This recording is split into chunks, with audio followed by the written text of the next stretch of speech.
What's up, guys? This is Mike Casu. This is the Brute Strength Podcast. This week, I interviewed Brooke Ence, finally. We talk, obviously, about what made the biggest difference between her 2014 appearance, where she placed 6th in the NorCal region, and 2015, where she won the California Super Regional. We go into detail about her gymnastics, endurance, weightlifting, and mental game, and what she did to dramatically improve on all of those. And then what I liked most, we got to know Brooke a little bit better. We got to know, I asked her some questions about what makes her tick, what kind of things she wants to be known for, what she's most proud of, things that you might not hear as often. So lots of good stuff. Hope you enjoy the show. Hey, this is Brooke Ence, and you're listening to the Brute Strength Podcast. All right, what's up, Brooke? Thanks for doing this. Let's get a couple quick questions out of the way that I know everybody is wondering. So I saw a while back on your Instagram, and I think this has come up a few times.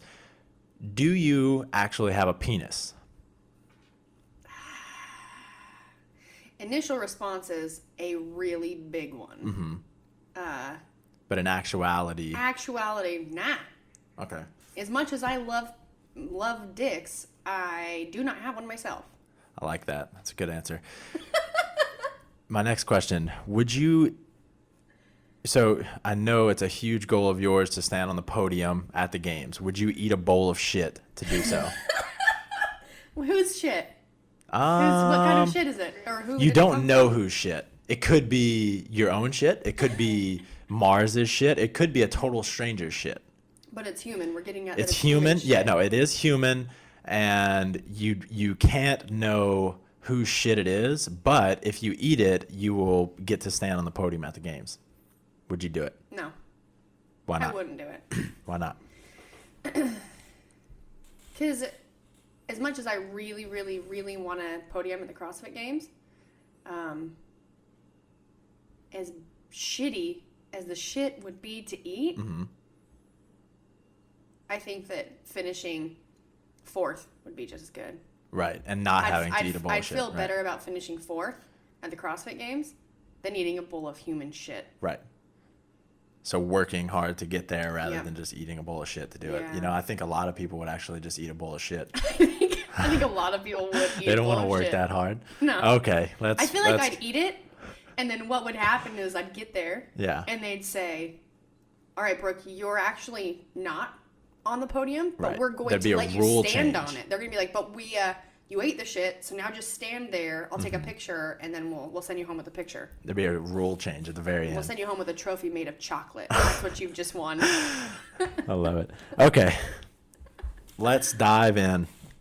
So, in 2014, you got 6th place at the NorCal Regional.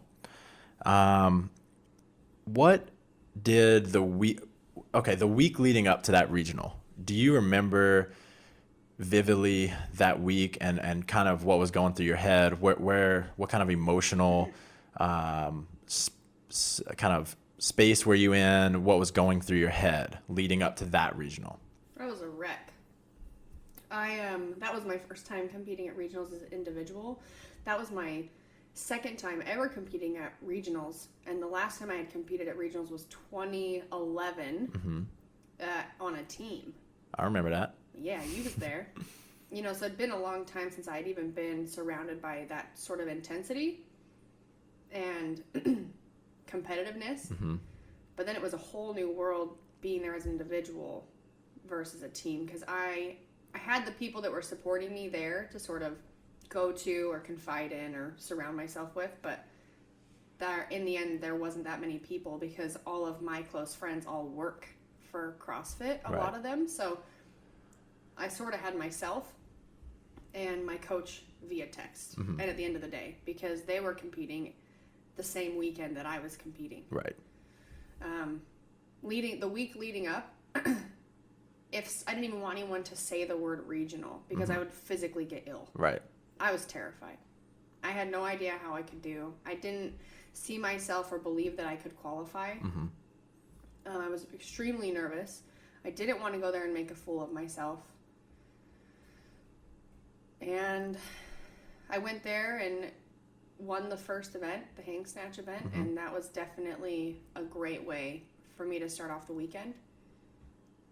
I slowly started to get a glimpse of the possibility of where I could be, or that I could qualify. That it was like real life. I could go to the CrossFit Games, because before that moment, it was nothing but a dream, I guess. Or, me saying I wanted to, but never really thinking it could actually happen. So saying, I want to have $1 million. Will I actually have $1 million? Who knows? Yeah. So you saw kind of the possibility, and you started to believe in it a little bit, huh? I mean, just a little too late. Right. Well, tell me a little bit more about that weekend. How did it end up going physically? What was going on internally? All that stuff. A lot of ice baths. I was physically, I hadn't really dealt with that much volume yet. That was a first. I was tired. The turning point for me, like, I really thought, okay, I could actually do this. I could qualify. I really could. Then the turning point was the Legless rope climb event. I got a no rep. So I did another rep, ran back. And at that point, for me, it's like I only had so many in me. So the second I got a no rep, and I think it was the case for a lot of people, it was just a ticking bomb. And I ripped my hand open really, really bad. That was the first time I shed some tears during regionals. Was able to talk to my coach that night, and he, at this point, I was working with Tommy Hackenbrook, and he was able to sort of help me keep my chin up and still see that there was still a possibility of qualifying and podiuming, like standing on the podium at the end of the weekend. But I think that deep down inside, I just was a little broken. Right. Yeah. I kept fighting. I mean, for me to finish, I wasn't proud at the moment of what I finished. I wasn't proud of finishing 6th. I was upset because I was so close. But weeks to follow, I started to realize that was my first time competing against women. And in the NorCal region at the time, there was like almost 10 women that had been there. A lot of girls that had already been to the CrossFit Games that I was going up against. So I was going up against Games athletes, and it was my first time ever being put in that situation. And I was able to look at it and realize I handled it well. And it's only up from here. Okay, so let's move on. So 2015, you go on and win the California Super Regional. So not only did you beat all of those girls that you took 6th place to, but you won in including the region, the SoCal region, which notoriously is the strongest female region.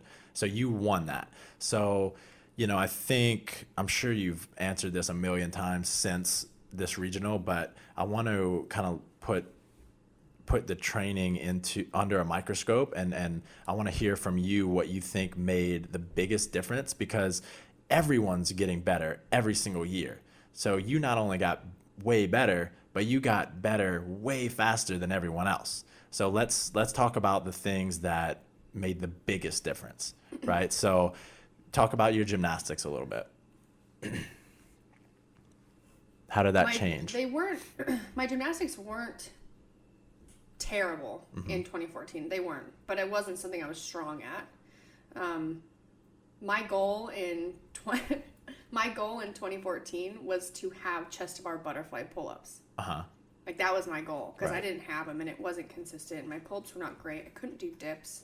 I could do dips, but like volume in a workout, they just wrecked me. Handstand push-ups, I could do them, but they weren't a strong suit. So following, kind of just moving into training for 2015, already with the program I was moving into, and it was a new program at the time, Brute Strength. Oh. Yeah, that sounds familiar. Already had me focusing on gymnastics and just doing skill work. I mean, just learning how to move my body and getting stronger in the movements, and a lot of the time never realizing that what I was doing was like I was working out. Does that make sense? Like, We did a lot of work with pull-ups, a lot of work with dips, tons of handstand push-ups, just practicing handstands in general, being inverted, building more body awareness, and practice all the time. I mean, it was in my program every week. It still is. And I got a lot better. And at the regional with the handstand push-up workout with the deficit, I still wasn't number one on that workout. But that compared to where I was in the handstand push-ups the year prior was enough to keep me finishing in a position that ended up, with me on top of the podium at the end of the weekend. I think I just became more consistent. I got better. For sure. I didn't become the best, but I think I'm well on my way to being considered someone who could, be one of the best with gymnastics. I think you're a little bit, with your background in dance and stuff, you take to the like the fundamentals of gymnastics way quicker than most people. But, if people watch you do gymnastics, you look very close to an actual gymnast. And so when you get really tired and, your form might normally break down, yours just doesn't because you've practiced ring swings 1,000 times, right? So it takes a lot more for your form to break down and for you to actually start failing reps and stuff like that. Yeah. So it allows you to actually just access the full capacity of your endurance, right? Rather than just relying on your technique to hold up. Yeah, I definitely agree. What dance has done for me, I mean, I've been doing it since I was so young, is I just have a very strong body awareness. So, like you said, catching on to things a lot faster than a lot of people, and it's just because I can move my body through space and know what it looks like, what it feels like, and then memorize that and do it again and do it again, and then fine-tune it a lot earlier on, I think, in the process of getting better at handstand push-ups, pull-ups, dips, ring swings.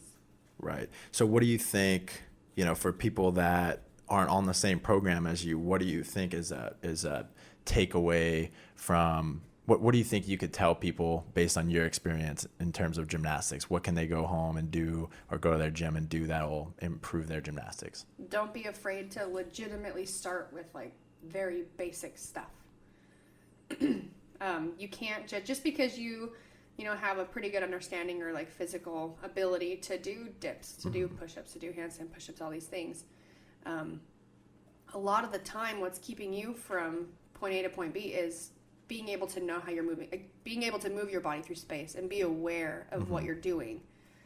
It's kind of like I can tell you how to do something 1,000 times, but until you hear it from somebody else, like it just doesn't click. So I would recommend that take the time to go back to basics with handstand push-up progressions, handstand walking, balancing, dips, practicing your kip swing, practicing where it's moving from, where it's starting from, where you're driving it from, versus just doing the movement. You'll start to think about the movements a lot differently. Right. And just like you said, your technique gets better. So when you start to break down or get tired, it's so ingrained in you, the better technique, that it'll last so much longer. You'll know how to move when you're fatigued versus knowing how to do the movement, but the second you fatigue, you extremely fall apart. I don't even know if that makes fucking sense. No, absolutely. Does that make fucking sense? Sense? Yeah, I think if people, the majority of people, if they would go back to basics and master the kind of the positions, holding different positions, and moving through, say, a muscle up with the correct positions, they're immediately their max reps are going to go up, right? I mean, one of the things we do all the time with Nick Surreal's practice with like muscle ups is he has me do ring swings and muscle ups with, I hold things between my feet. It's so funny because I will be doing my gymnastics work at a local affiliate or a different gym or just around some of my friends that haven't seen me do those progressions before. And they're like, what are you doing? Like, think it's so dumb. Like, oh, you're just swinging on the rings. Like, oh, that looks so hard. Right. Oh, you're holding a wrist wrap between your feet. Okay, that's dumb. That's good. Oh, that's going to make you better. And I'm getting better at gymnastics, exactly. And I'm learning new skills. So then they'll jump up and try to do the same thing, and it is comical. Yeah, exactly. It is comical, like the basic ring swing, holding something between your feet. you get someone out there that doesn't have awareness of their body in that such a simple movement, and it's like feet are flailing, they can't hold anything. And then you ask them about their positions when they're done, they have no idea what they looked like. Right. They have no idea what it was supposed to feel like. Yep. It was like they blacked out for 5 seconds on the rings. Yeah, I mean, it takes a lot of practice, but the main benefit of using these poses is it doesn't beat your body up as much as just doing a shit ton of muscle ups, right? So you can practice them all the time, and it's not going to take away from the rest of your training. So you can continue getting better at muscle ups, handstand push-ups, and walking on your hands without beating your body up a ton, right? Yeah. Let's talk about your weightlifting. So you won the snatch event at the games. You won the snatch ladder and the max clean and jerk. Before we started working together, you were, in my opinion, already about the strongest. But what sets you apart is you're super, super consistent, whether it be in training or in competition. You have, especially with the snatch, you have such confidence. Where have you always had that, or did that just come from millions of repetitions? I think it's just come from repetitions. I mean, before I never had an Olympic lifting coach until working with with Matt Bruce. I never had one. And so that's like when I was preparing for 2014, I wasn't working with anybody. When I moved from Utah to California, I didn't have a coach. So a lot of stuff was me teaching myself. So watching videos or listening to other people. And then I think my ability of, body awareness and knowing how to fix minor details on myself, that's what I did. Right. With snatching. And the snatch is like such a beautiful movement, and I always think of it like a dance. There's acceleration, there's tempo change. You have to be aggressive yet super smooth. You can't rush it, but at certain points in the movement you do have to rush it. You got to pull under really fast. So I always found it really fun to work on that movement. When I started working with Matt Bruce, that even flipped the switch even more. And I became more consistent. I never thought I would ever snatch over 200 pounds. Yeah. And I started working with him. I think my one rep was 185. At regionals, I hit my one rep from the hang. That was my one rep from the floor at 185 in 2014, and a little over a year later, I just PR'd at 207. And just technique work. I mean, so 185 was your max last at 2014 at regionals. So 22 pounds. Nice. Yeah. Cool. Not so bad. And there's a lot more in the tank. Absolutely. So next, the biggest one that I think improved, and it, maybe it was all just mental, but your endurance has increased dramatically. Do you remember what you placed on the chipper this year at regionals? I think you were top 5. I don't remember. Either way, in the past, that would have just crippled you. Oh, yeah. And it crippled me physically, but also mentally. Right. So I could have fallen apart on that workout because I think I was, if not the last person, I was a second to last person off the true form. Right. I mean, that machine is a bitch. Yes. It's a son of a bitch. Yes. It hurt, and all I could do was knew that as soon as I got off it, no matter what time it was, that's when I had to go. Right. And I remember people texting me because they were so surprised at how much time I made up on the GHDs. I think like over 3 minutes. Right. So I was like the second to last person off the true form, and I think I was the third person off the GHDs. And then from there it was, I had shown, at that point and then further through just how much better I had got. Right. But yes. So what did you it what was did you not do the to best. I've never been really known for endurance workouts. And so that's what did I'm you do working to towards. accomplish that? Some of the specific things. A lot of running, sitting on the rower. I think just putting in work and time on my feet as far as endurance goes. Although last year I had really bad plantar fasciitis. So I don't think that my coaches were able to give me as much volume running as they would have liked throughout the year. I did a lot on the bike and rower because that allowed me to train the next day. Right. Sometimes I would run, and the next day, I couldn't even walk on my foot the next morning. And we didn't, as the year went on, we couldn't afford that because I couldn't afford days not training. Exactly.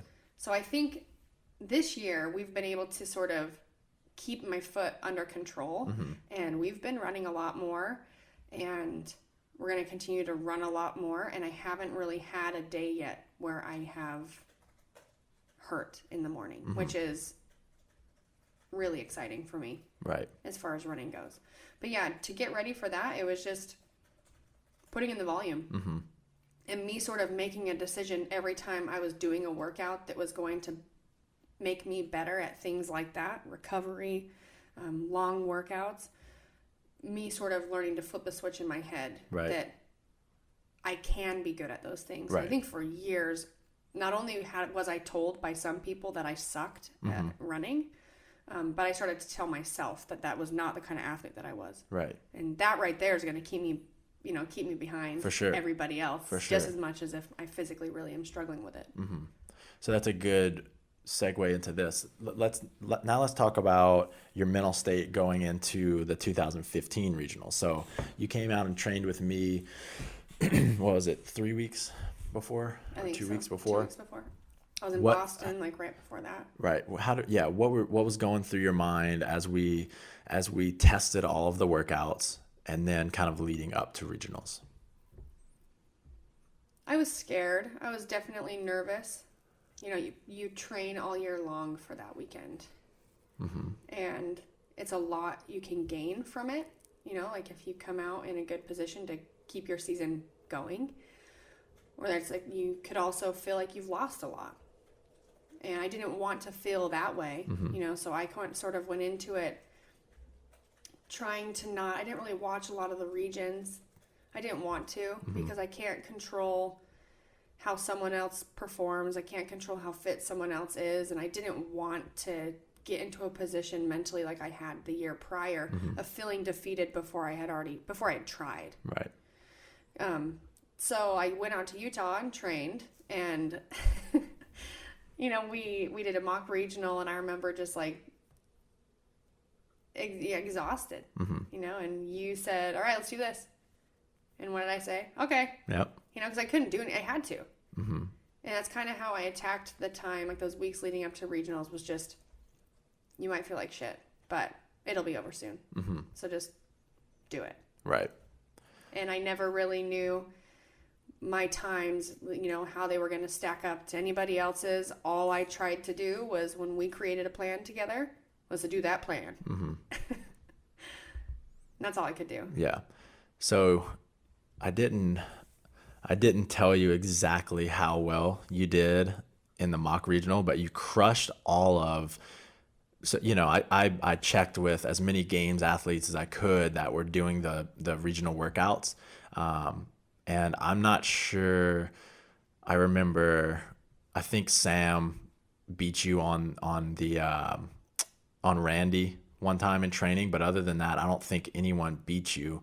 So you crushed it in training, but then you went on into the regional and you performed even better than you did in training. What do you attribute that to?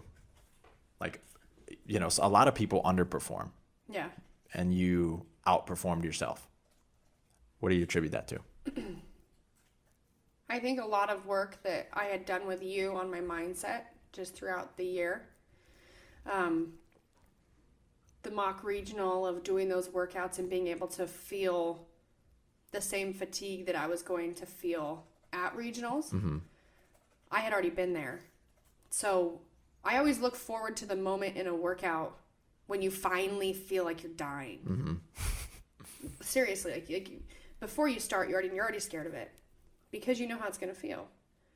But you get to a point where you get to make a decision, and it's always that point where you feel like you're dying, and you get to make a decision of, this is when I get better, or this is when I win this workout, or this is the moment I'm either going to the games or I'm not.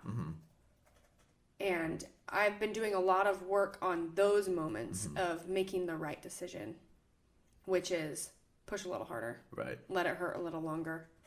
Don't be a pussy. Right. Right.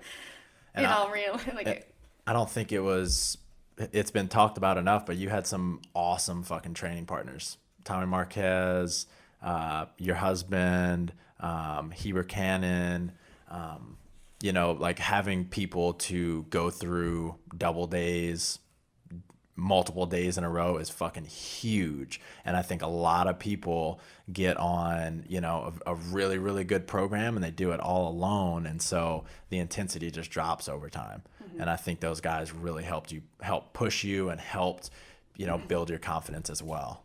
Yeah. I have 2 training partners that have literally, this year's been a little bit different. I've been traveling more than I was in the past, but last year, every day, Heber Cannon and Tommy Marquez did everything with me. Mm-hmm. I mean, it didn't matter what it was. Right. They would do it. It's amazing. And if it was something that they didn't want to do or they felt like shit, you know, then what they would do is they would break it up and start a little bit later so they could continue when I would be continuing. Or, you know, just recently we were doing a workout where a few of the boys, they all, you know, it was basically on the minute as long as you could go. And a few of the boys weren't making it near where I was going to be going. And so what they did is to keep me going, they just took turns hitting around as hard as they could next to me. I have a awesome support team of a bunch of guys that just, you know, they care about me and they care, and they're getting better too. So like they take the moment of my training and the stuff I'm doing and they'll do it with me because they have personal goals as well. Right. It may not be to go to the CrossFit Games, but it means a lot to them when I'm able to be successful too. Right. You know, it's like it's a win for them when it's a win for me. Exactly. We're a team. Exactly. Okay, let's talk about the games a little bit. What did you learn from that experience, looking back? This is a hard question because, you know, the exact answer I have for you, honestly, is like, okay, well, I learned that I need to figure out better hand care. As did I. Yeah, there's a lot of moments from the games that because of my hands, that's actually, you know, I would never want to blame something on something like torn hands, but I'm definitely comfortable saying, you know, that's something that made a pretty big difference. Right. When I did not want it to. Right. And I couldn't do anything about it. It was too late after Murph. Yeah, yep. It was just too late. And after Murph, my hands weren't super bad, but what happened is being in the heat and like moisture and constantly grabbing bars, everything just spread. It just got worse. Every day just got worse. Right. You know, I went to bed Saturday night, Friday night and Saturday night, but definitely Saturday night, literally preparing myself mentally to pull out the next day because I was terrified that I wouldn't be able to touch anything. Right. You know, going to bed, I had to take a ridiculous amount of ibuprofen just so my heartbeat would stop in my hands. I couldn't even go to sleep. And then I'd wake up and we'd take the gloves off my hands and let them dry out and we'd wrap them, and it hurt, but it didn't hurt as bad as it would have hurt to, you know, have to say, I can't go on. Right. So I learned that I just need to keep working. You know, there was nothing that happened that told me what you're doing is wrong as far as training goes. If anything, everything that the way I performed and where I had come from like 2014 to where I had ended up at that moment, 2015 at the CrossFit Games, was exactly what I needed to be doing. So we continue to do the same stuff. You know, I think a lot of people think that I spend so much time Olympic lifting. That's why I win those events. That's why I'm so strong. And it's like, nah, no, we just do technique a lot. Right. You know, and as you're doing a lot of things, you know, you get stronger, you get better over a period of time. So we are definitely changing our focus a little bit this year to just continually getting better at endurance. I want to get my running up. I'm not a runner. I am a fast twitch, fast, powerful athlete. Right. And that's my genetics. And you can't really change a lot, but we are working to build more of those slow twitch muscle fibers and build my capacity and keep it going and build my lungs. And it's going to take a lot longer than it takes for someone like me to get strong, but we're doing it. So last year you were an underdog and you went into the super regional as an underdog. No one expected you to probably even podium. Now you're a favorite, right? So we've talked about this a little bit at the games and stuff like that. But let's check in about that now. Like what does it feel like to all of a sudden have all these huge expectations on you?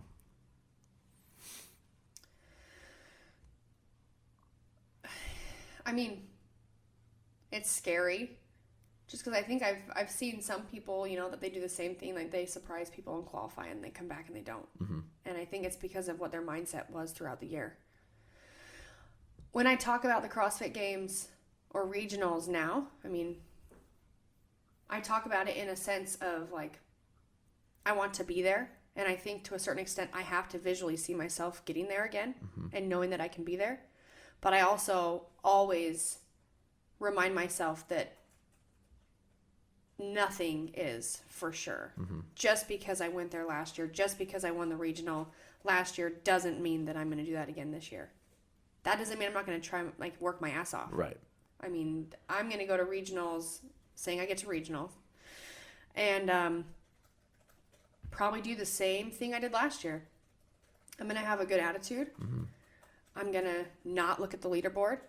I'm going to talk to my coach. I'm going to work to, pick a plan, stick to it, not get caught up in all the chatter around me. Right. And honestly, just probably keep myself more in like a confined box. Right. Right. And limit the amount of people around me. Just so I don't hear things. Because that's even at the regional this, 2015. That's what was hard. I remember, there and then also at the games, showing up and people doing things to prepare that I immediately was like, oh no, like, should I be doing those things? Right. Am I missing something here? Like, that's what I'm also learning from when I went to the CrossFit Games in 2015. When you hear someone doing something else, I'm not going to worry about the people around me, what they're doing, because no one knows me better than my coaches. And if they need me to do something, they're going to tell me to do it. And at that point, I'll do it. Right. So I'm going to go to regionals with a mindset of nothing is given. Nothing is for sure. But I will work my ass off, pay attention to myself, and leave it out on the floor. Leave it all out on the floor. And that's all I really can do. I love it. So with all of this, so having the year you had, you've all of a sudden blown up. You're getting, honestly, more opportunities than you can even capitalize on, than you can even take advantage of. How are you balancing training to get on the podium at the games and also, keeping in mind some of these opportunities won't last forever? You only have one life, so you want to take advantage of all of these cool opportunities. How do you balance all of that? It's really hard. I think that this year is going to be one of the hardest years I've ever had as far as training goes and time. I've really, really come to realize, and I think just notice and be more daring when talking about it with people. Recognizing that after the CrossFit Games, or after, like, what comes after? And I want to keep doing tons of cool shit. And I want to be known for a lot more than just being an athlete. And as much as I want a podium at the CrossFit Games, I want to do some other stuff too. Right. So every opportunity that's come to me, a lot of those that I've had to say not right now, that's me hoping that they're still around, and maybe they'll be even bigger. And some of the other ones that I've chose to work into my schedule, it's because I would hate myself. Right. If I didn't do it and didn't try to make it work. Because if I worked my ass off all year with blinders on, only looking at the podium and just let cool shit pass me by, how shitty would I feel if I, didn't qualify? Right. And all these opportunities that could have just broadened my career, allowed me to touch more people on a bigger, a bigger scale than just through CrossFit. I will have just said no because I wore blinders. I think that works for a lot of people. A lot of people that have been on the podium and are still on the podium and are some of the most amazing CrossFit athletes I've ever seen. They do wear blinders. It's because you got to be so focused, laser focused to podium at the CrossFit Games. I want that, but I'm not going to wear blinders all my life. I just can't. So I'm going to work my ass off. I'm going to make sure when an opportunity comes up, I discuss it with the people that are in my corner and my coaches. We decide how important it is. And I make those decisions with my team and not just by myself. Right. I have a few years to keep going to the CrossFit Games. But if an opportunity comes up and it could make me, it could change my life drastically or just give me an experience that I will look back on and cherish for the rest of my life. Right. I have to make, it's hard to make a decision that way. I can't wear blinders when I'm making decisions like that. Right. But there's definitely a lot of, small opportunities that come by that I have to think, at this point, what's the most important? What am I really working towards? And what have I been working towards for the last few years? CrossFit. Right. And that's what's most important right now.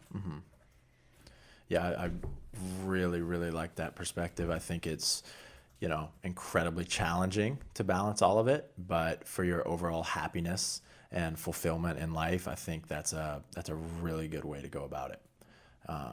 We just got to figure out how to make the most of, the time you do have to train. But you're already so good at so many things that at this point, a lot of it's just mental, just staying confident and making sure you're in shape when it's time to go. What's your favorite part about the whole experience this past year? What's been your favorite thing so far? Maybe it's a memory, maybe it's one event, maybe it's an overall feeling. I mean, there's a lot of things that I could say are my favorite, at the CrossFit Games. I would say literally how I felt on the snatch ladder event, on the clean and jerk event. Obviously it feels good to win, but it was so much more than that. The clean and jerk event it was the snatch ladder. That was after Murph, right? Yes. Okay. Going into that, I felt like shit. Oh my God. And I was warming up feeling terrible. And my coach, talking to Matt Bruce, him warming me up for the workout, the same thing on the clean and jerk. I felt terrible. And the way I felt underweight felt like it was impossible. But he saw something different. So what I had to do was get out of my own head. And the confidence that my coach had in me. Right. I faked it till I make it. Fake it till you make Borrow the confidence. I love that. And it worked. Right. And that's definitely a favorite moment of mine. And a lot of that is, I love the relationship that I have with my coaches. And then something else that's just been really great this year is how cool is it that people like me because I'm, because I'm obviously because of who I am as a person, because I'm good at working out. Like people will ask me all the time, don't you ever get sick of it? Don't you ever get tired of talking to people on the same questions? And you know what my response is? The moment people don't want to talk to me anymore, the moment people don't want a picture with me, don't want to talk to me about the CrossFit Games, that's a scary moment. You know, that's when I'm doing something wrong. Right. And it is so unbelievably cool and surreal to be somebody that people look up to, that every moment I have to have a conversation with somebody new I cherish it.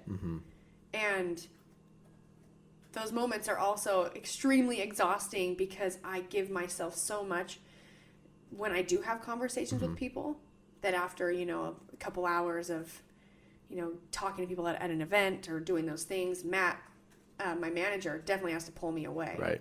Because it can be tiring if you're giving yourself fully to people, as far as actually having a conversation with them, instead of just, you know, I guess being kind of arrogant. I sort of just think about it as, it's really cool that people think I'm so cool. And that challenges me to be the best person that I can be all the time. But also still be myself. So, we're really good at working out. We do CrossFit. We work out for time. And as weird as it is, it's like a phenomenal platform to inspire and help people. And I want to capitalize on that. Right. And take that much further than just the CrossFit Games. So that was my next question. I know you know, one of your biggest goals in your life is to podium at the games, but what else is there? What do you want to use that platform for? What do you want to inspire into others? All of that kind of stuff. I have a few like specific goals. Like I am going to start a foundation. Okay. I would love to be able to give back to people that, you know, need help with all kinds of things, but one thing, like financially, you know, scholarships for people going to school, equipment for gyms that can't afford it, lifting platforms for gyms that can't afford it, you know, just basically all kinds of ways of giving back to people, and almost using that as a way of saying thank you for allowing me to inspire them and help them and motivate them. I'd like to be a kind of a personality. I really would. I think you're already that. But I mean, in a sense of like, I've been through a lot as far as like health and fitness goes. I've been a part of a couple different types of fitness competing. But this is by far what I've chose to do. The moment I chose to focus on CrossFit, I changed. The way I felt about myself gradually changed. I was depressed for a couple years, I would say, off and on before, like when I very first moved to California. And by me focusing on my training and setting myself a goal of like, okay, I'm going to do this and try to go to regionals and just see what happens. It was never just one day that it happened, but over a period of time, I started noticing how much happier I was with myself. I had more confidence in myself, and I was able to be myself around more people more often. Wow. And and that's actually, I mean, who I am as a person. I am just meant to be around people, you know, and talk to people and share feelings and thoughts and experiences and help people with, you know, I'm really good at problem solving and talking people through situations. And the platform of health and fitness, CrossFit as well, but just there's so much that I think someone like myself can do just with motivating and helping people and helping people see things in a different way. Kind of the way that I was able to change it for myself. I didn't have anyone in particular helping me per se. Right. But I learned a lot doing it for myself that I would love to be able to help other people, you know, find that faster. Right. instead of taking, who knows how long it could take to notice it for yourself. Right. Change your life on your own. So what were the key points in that? Just so we can explain it better to people. You had one. It sounds like you kind of had like a new purpose almost. Mm-hmm. Like you committed. Like I'm gonna train for the CrossFit Games, and that almost became your purpose. Or maybe it was just your purpose was to give your all to something, right? Yeah. I was at a point where I felt like I had lost all opportunity. Mm-hmm. And all growing up, my mom told me for years, all growing up, I was a performer. I danced mm-hmm. and sang until I went to college. Mm-hmm. And I was a dance major at the University of Utah. When I moved to California, couldn't find work. Mm-hmm. It was really hard to find work. I wasn't a CrossFit coach at the time. I didn't want to be a coach. I wasn't, I kind of felt like I was stuck here. Mm-hmm. And that my dreams were gone. The things that I always wanted to do were gone. Broadway, travel, mm-hmm. meet mm-hmm. people, perform, be kind of in the limelight in a sense of I wanted to be in movies. I wanted to be a professional singer, mm-hmm. actor, dancer. I was a performer all growing up. That's what I did. And it was gone. Like the fire was out. Right. And I wasn't happy with myself. I wasn't happy with my body image. I needed a lot of love from other people because I didn't have any for myself. I went to the CrossFit Games in 2013. I sat there with my friend Danielle and looked at everyone competing and was like, I want to do this. Mm-hmm. Little did I know I could actually do it. Mm-hmm. I didn't believe it. But I did commit to training for that. Right. And I did it by myself. Right. 2014, I trained by myself for the entire year. Yeah. And as it got closer towards regionals, I never really noticed that I was the way I felt about, my self-esteem or my confidence level. I didn't really notice a huge change, mm-hmm. but it had changed. Right. And I think at this point I was a full-time coach as well. So the way I was with my clients, was happier, better. Mm-hmm. I was able to give them more. I was more knowledgeable. And that just moved forward into 2015. I gave myself a bigger goal. I gave myself a goal to make it to regionals and perform well with the hopes of one day going to the games. Mm-hmm. I focused on that. I stayed focused. Took it one day at a time. And the result was doing that for 2 years. I became a more confident individual who is more pleasant to be around, who wants to work harder, mm-hmm. be better, and podium at the CrossFit Games. Mm-hmm. And I work on that every day. Right. And there's ups and downs. And I want to be the best person I can be. That doesn't mean that I don't have my moments. Right. But what I'm working on is being able to notice those moments and take care of them. Right. Apologize when I need to apologize. Mm-hmm. I'm still human. Right. Absolutely. Everyone's human. No one's perfect. So, in the past year, you've like instantly grown to be kind of just famous, right? So you grew up, I've met your family. You come from a very humble family, a very like kind of selfless and just loving family. How do you balance, on one hand you have 300,000 people clicking the like button on all your pictures telling you are amazing. How do you balance that with like remaining humble, remaining grateful for, other people and things and stuff like that? I have a quote. My really good friend, Jenny LeBaugh, this is probably one of the biggest things I think about all the time. And it will say a lot. She told me, back in 2014, so me and her became, best buds. She said, Brooke, I always think about this. And she said, be the person on the way up that you want to be on the way down. Mm-hmm.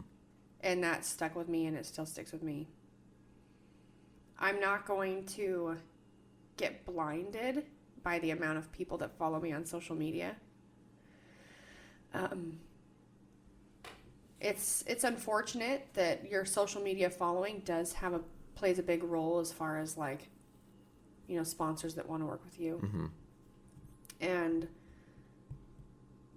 But I have a lot of people in my corner that I will look towards and look to, and I already know that if I was acting a certain way or letting it go to my head or whatever, they would definitely bring me back down to reality.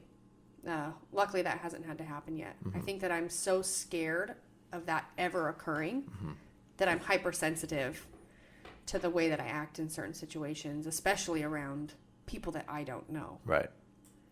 You know, and that goes for like at a CrossFit event, at a competition. I try to be more aware of the things I say or the way I react depending on who's around me. Mm-hmm. And that's not me saying I'm not being who I am. I am being myself. But you can choose to react poorly in a situation. Let's say if you get a no rep on a workout and maybe say something aggressive towards your judge.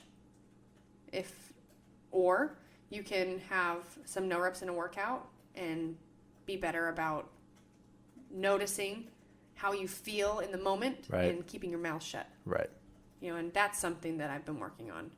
I had a freak out moment on one of my best friends during the Open last year. Yeah. Yes. On Tommy. Mm-hmm. Did he no-rep you? Yeah, you probably remember remember me calling you and talking to you about this. I vaguely remember it. So it was the handstand push-up workout. Mm-hmm. This is like a very sad moment. This is a low moment of mine. Yeah. I'm being real with y'all right Absolutely. now. It was one of those moments. Everyone knows, you know, in the middle of a CrossFit workout, you're broken. You are broken mentally, physically. And when that happens, it's the same thing. You're placed with a decision of like, how are you going to react in this to what's happening?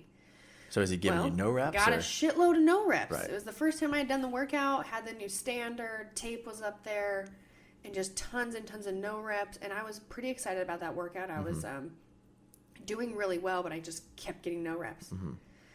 And I was broken. I was broken down because I was trying so hard and I was exhausted and my body hurt. And I finished, and I was so mad at him.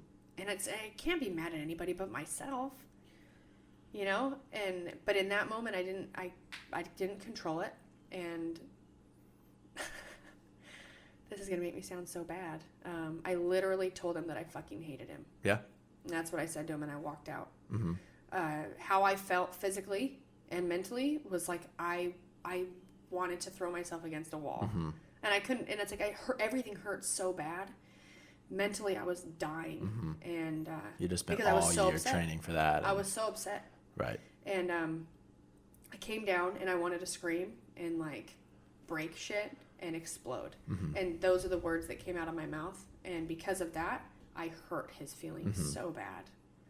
You know, and I said that to him, and I walked out of the gym and I stormed out, and I was so pissed, and I just like couldn't control anything. I had lost control. Right. And I was crying. And I remember calling you. And I told you what happened. Like, this is what I said. This is what happened. You know, and you said to me, it was you didn't get mad at me. You said that's just a chance to learn, you know, how to be aware of how I'm feeling before I react. And I'm continuously trying to be better about that. You know, I wrote him a big, huge, long text message apologizing, and I felt terrible, and that was extremely uncalled for. And he's one of the most important people in my training and in my life, one of my best friends. And it was that easy for me to explode on him. You know, I've never had a moment of exploding on a judge, and I almost think that it was because he's so close to me. That when I felt so broken, it was easy for me to be aggressive. And but like that's that's a moment I'm not proud of. Right. You know, and that doesn't make you sound, in my opinion, that doesn't make you sound like a terrible person. That makes you sound very human. And the fact that you own it, and, you know, on one hand, you cleared it up with him, but now you can talk about it, and, you know, from a space of having learned from it. And that makes you a stronger person, right? It makes you look stronger, if anything, being able to own your, you know, mistakes. Moments. Right? Everybody makes mistakes.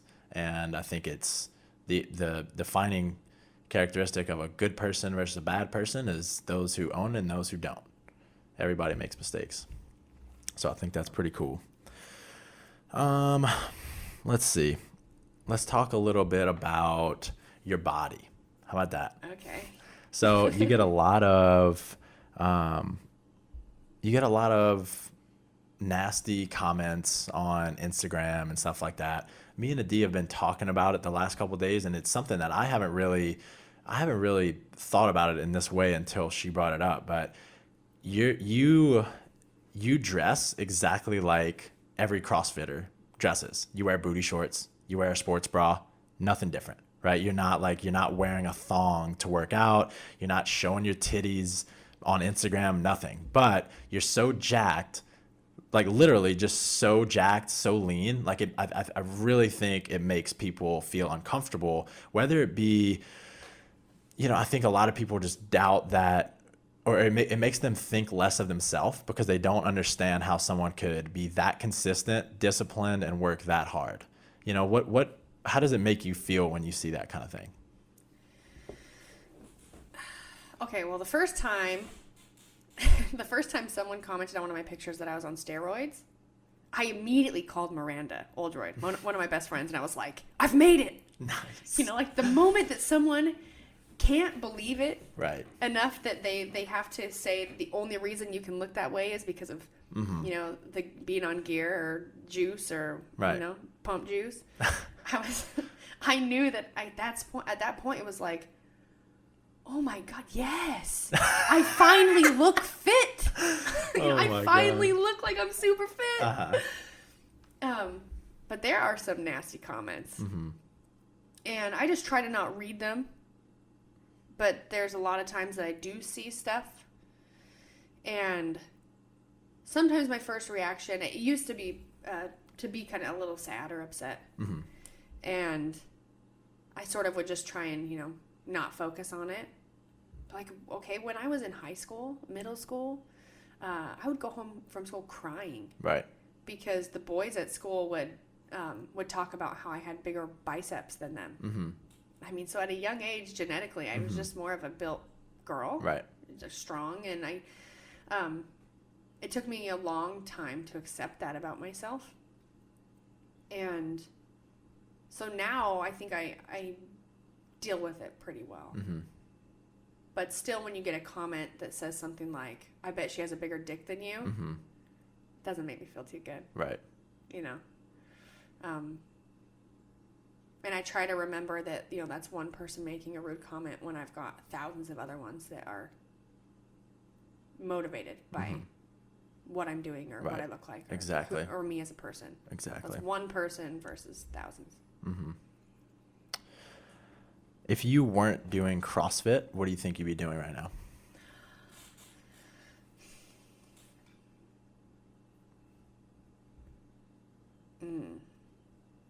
Can I base it off of what I would want to be doing? Sure. Okay. I say that because what I was doing before CrossFit here in California was not much, and I was a very depressed, sad person. If I would have been motivated to continue doing, you know, if I would have left where I'm living now and gone after what I always thought I would be doing, I'd probably either be in New York, LA, maybe Chicago, performing as a dancer and trying to make it as a dancer. Probably. You love dance? I do love it. Do you still dance at all? No. Only contemporary with me. Yeah. Leading up to regionals. Yeah, I do love coming home and when we're in Utah and taking some dance classes. I don't do it as much as I should. I really should. I really should find time a couple times a month to just hit a class. something about dancers or people that are very musical. It's one of the best ways for me to almost reset myself emotionally. It's a release. Mm-hmm. A lot of times, if you can't communicate very well and you get really anxious, or I get almost I feel a certain way that you can't even describe to anybody. A really good dance class will just clear it up. Yeah. That's actually what I used to do going to the CrossFit Games. The boys would work and I wasn't competing, and I would spectate, so I'd go early and I would just hit up a dance studio all week, and then go and watch the games on the weekend. I think another aspect of the dance thing for you is you're really fucking good at it, and everybody likes doing things they're good at. Yeah. Right. I think in CrossFit we spend so much time talking about weaknesses, but for your mental health, your emotional well-being, work on your strengths too. Right. Yeah. It'll make you happy. Yeah, I'll get back in the dance class. I'll hold you to it. Me and you. We're gonna take a dance class. Yep. Okay, last question. If you were put on your deathbed today, what would you look back on your life and be most proud of? I feel like there's a lot of stuff that I'm proud of. And like the stuff that you would immediately think of, like winning this, winning that. But in a broader scale, I think that I've grown. I'm so proud of the growth that I've had the past year, really. Being able to become more healthy with my nutrition, how I feel about myself, and that, that crosses over to how then I treat people. One that sticks out, though, something about myself, is in the past year, I've really been able to sort of take myself out of the situation that I'm in, and the way people think the way you should live your life. I think, and that just comes from years and years of like how our grandparents said what you're supposed to do. You're supposed to do this. You're supposed to get married, have kids, take care of your family, and I've really been able to start, as I've started picking goals for myself and trying to have the life that I always wanted, I've noticed and I've realized and I've come to terms with the fact that if something happened to the people that are with me tomorrow, I would only have myself. So if I'm not happy with where I'm at, that goes for career-wise, that goes for how I feel about myself, the confidence I have. If I'm not happy with any of that, then that's what I'm stuck with. And I've been able to use that realization with making decisions, and I think that it's allowed me to make decisions that are very beneficial for me, for a career, for a future, which then makes me a happier, more pleasant person to be around, which then makes my friends and family desire my friendship more. And the type of person I am, I want to affect people in a positive way, and I want to be that person they want to have around all the time. So I'm proud of myself for being able to make such a big difference and change just in the way that I think about myself. So you've learned to, quote unquote, love yourself. Yes. Huh? Nice. I have gotten so much better at loving myself Nice. the past year, and I think that I still have a lot of room to grow. I still need to learn to love myself even more. But I'm on the right road, right track. I think that's a pretty cool answer, and I think it's something that we probably will always have to work on. Oh, yeah. Right? Cool.